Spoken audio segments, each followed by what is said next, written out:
The Yield Growth Corp is a cannabis asset growth corporation with assets in media, technology, and products. The company owns 100% of Urban Juve Provisions, Inc., which has a catalog of over 50 cannabis sativa wellness formulas for body care, facial care, and other therapeutic products. Urban Juve has 26 products containing cannabis sativa, hemp oil, and has filed 11 provisional patent applications in the United States. Urban Juve's line of skincare products are sold in Canada with distribution agreements signed for the US and Italy. Welcome back. Penny Green joins me now. She's the CEO and chairman of the board of the Yield Growth Corp, trading on the CSE under the symbol BOSS. Penny, thank you for joining me today. It is a pleasure to be here. You bet. Tell me, what does Yield Growth Corporation do in the cannabis world? Yield Growth is in a very exciting sector, one that people are just discovering exists, and that's cannabis topicals. So we have acquired a library of over 50 wellness formulas out of India from an Ayurvedic practitioner. Oh, wow. So our formulas are based on this ancient science that's been around for 5,000 years. I have an Ayurvedic cookbook at home. Oh, okay. So you're familiar with it. Yes, I am. Good. What dosha are you? Well, yeah, you've exceeded my. It did say it opened the cookbook. Yeah, so it's an ancient Indian medicine, and it traditionally uses plant-based medicines, but it's always used cannabis. So if you go into the ancient texts, you'll find out there was a lot of remedies used, a lot of therapeutic benefits to all parts of the cannabis plant. But it hasn't been available to us for the past 100 years because of prohibition. No kidding. So here we are, almost at the end of prohibition in Canada. As far as topicals go, we're not quite there, but we're very excited to be launching the hemp-based version of our products now.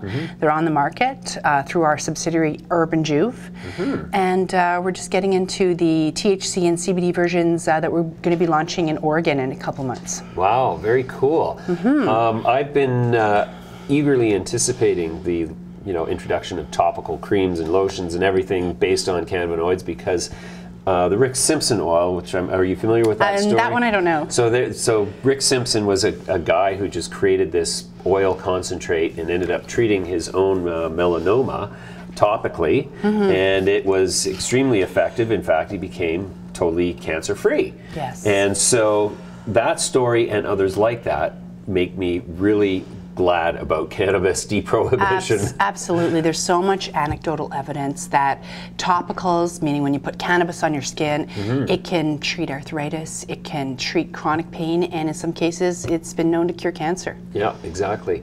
So tell me, the industry globally, like I'm surprised that L'Oreal or Estee Lauder or one of the big cosmetics company has not yet made any move into the cannabis space.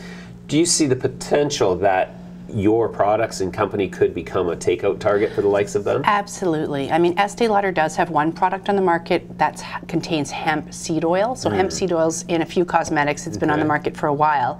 But actually, the chairman of the board of Urban Juve and a director of Yield is Tom Bond, who was the CFO and COO of MAC Cosmetics for about 8 years. Really, he was the acting CEO right up until when it got acquired by Estee Lauder. And in fact, he oversaw the negotiations and the complete transition of MAC Cosmetics, which is really one of the 3 top cosmetic brands in the world. Right. Actually, I did see that. I actually know more about your company than I like to know before I interview somebody, because I bought 10,000 shares in the market because I looked at the chart and I was like, oh, there's one spiking. I went and looked at the company's website. I recognized your name. I remember I've seen you do great things in the market, and I was like, I'm just going to buy 10,000 of that just because Penny's involved. I'm going to see what she does with this.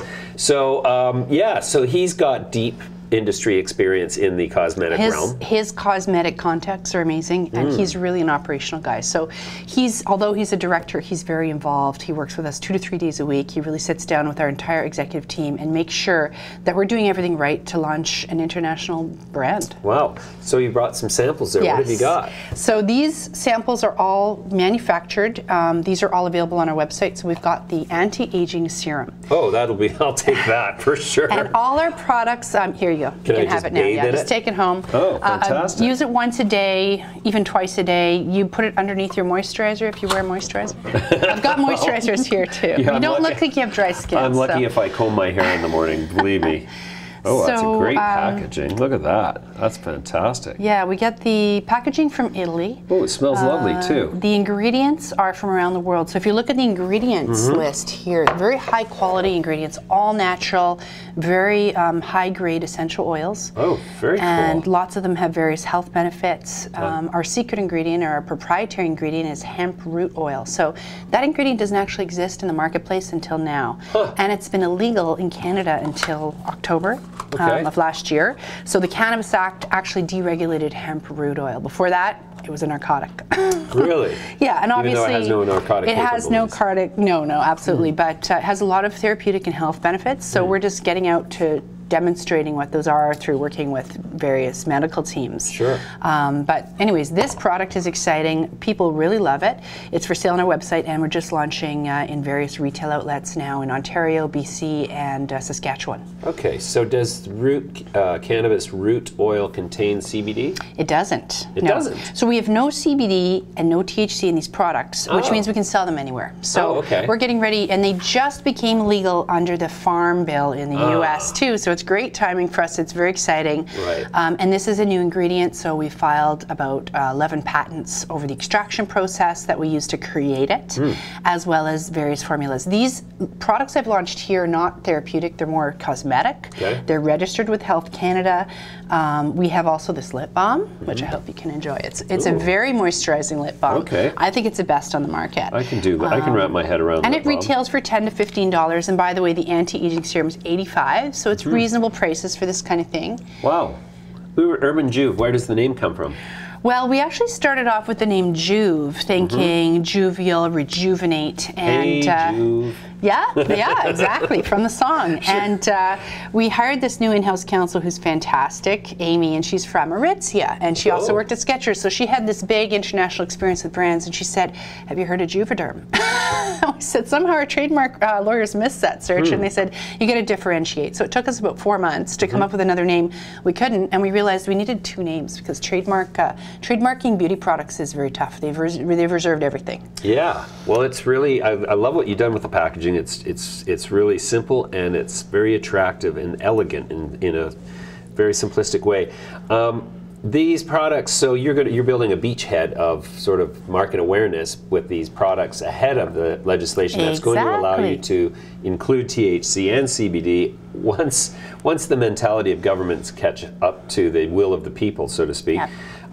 So these are going to be available. Is your strategy then to have these available in stores like Holt Renfrew and all of the big? Exactly. Potential retail outlets we can work with would be Sephora, Shoppers Drug Mart, Holt Renfrew. Basically anybody can carry this product. And then the next launch of our products will have to be under a different brand, because they'll be restricted by the marketing rules of cannabis, whereas Urban Juve is not. Right. And that next brand we're just developing now. We're going to launch it first in Oregon.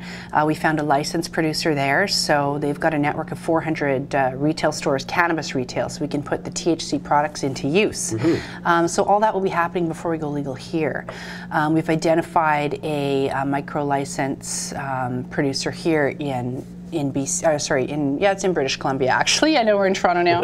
But we've identified someone we can do the final testing with CBD and THC if we want our products, so that we're ready to launch in October. Really? Wow. Well, I'm going to be a fan, I can tell you that. So how, do you think that the way the rules have been written for the elimination of any advertising for purveyors of cannabis products, do you think that that's, they've done a good job of that? And I mean, I know you might hesitate to criticize the government in that you're regulated by them now, but I mean, I just think that the rules are ridiculous, because, for example, in alcohol, there's all kinds of alcohol advertising. We're practically inundated. I mean, life is a beer commercial for a lot of people. And so, do you think it's fair, and do you think it's going to last in this condition?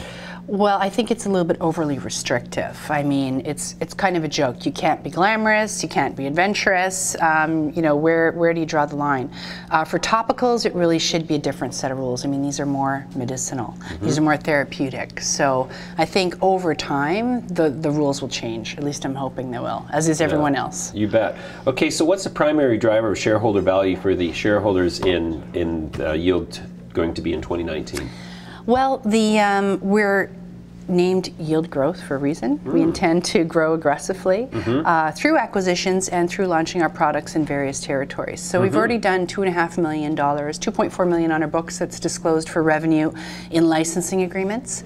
So we kind of look at the entire world as potential licensing revenues. So we're not discounting anywhere. We're already looking into getting our products registered through the entire European Union. We've signed distribution deals in the US.